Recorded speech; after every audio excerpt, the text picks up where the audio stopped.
Mr. Speaker, first of all, I'm aware that the entire government is in the US.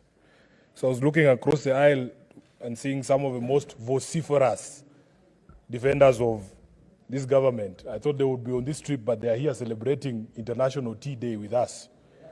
This should be a clear lesson that shouting horse from the other side will not endear you to the presidency, Mr. Speaker. Number two, I'm a bit confused, Mr. Speaker, on this International Tea Day.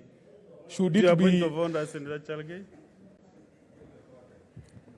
Mr. Speaker, you cannot allow Senator Sifuna to be cantankerous.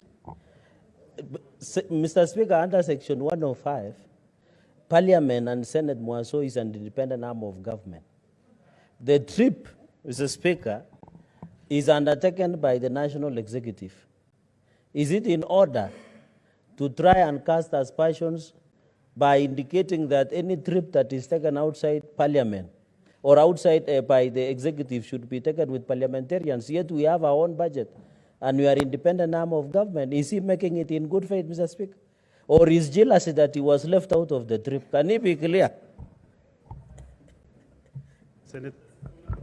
Honorable Speaker, I want members of this House to reflect on their own standing.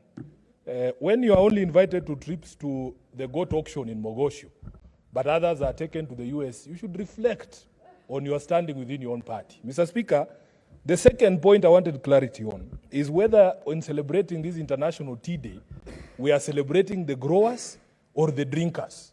Because if it is the drinkers of tea, that debate should be properly anchored by Senator Osotsi from Vihiga and myself as the leading Luya leaders in this House, who are known to be the highest consumers of this product. I don't know what Cherargei knows about tea more than Senator Osotsi, because Osotsi both grows the tea and drinks tea heavily, Honorable Speaker. So my concern really is that clarity. Maybe the maker of that statement can tell us, are we celebrating the drinkers or the growers? Thirdly, Honorable Speaker, I was a bit surprised hearing the head of state speak the other day, and he said that he is not aware of any Kenyan tea brand. I have grown up drinking Ketepa, knowing this is Kenyan tea. I would like some clarity on these matters from the maker of this statement, Honorable Speaker. Does Kenya have a Kenyan brand of tea? What is this I've been drinking? Is Ketepa from Sri Lanka? Honorable Speaker, finally, I want to encourage the leadership of the areas, Nandi and even Bomet, where this tea is grown, to also reflect on the resolution of the disputes that we have seen, especially regarding foreign companies that have been holding land in those areas and have been growing tea all these years. At the beginning of this term of Parliament, there were very serious incidents in Bomet and in Nandi, where even people lost their lives and machinery was destroyed, property of immense value was destroyed.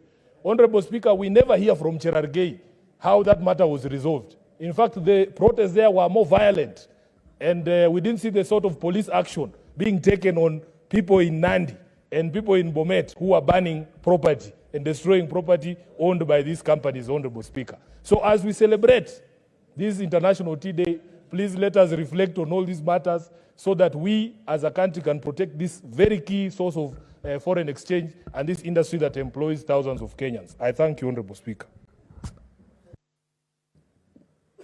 Senator Matinga Wahome. Thank you very much, Mr. Speaker. I also like to make a comment on this statement. Indeed, Mr. Speaker, sir, I come from a tea-growing region, and we produce some of the best quality tea in Kenya.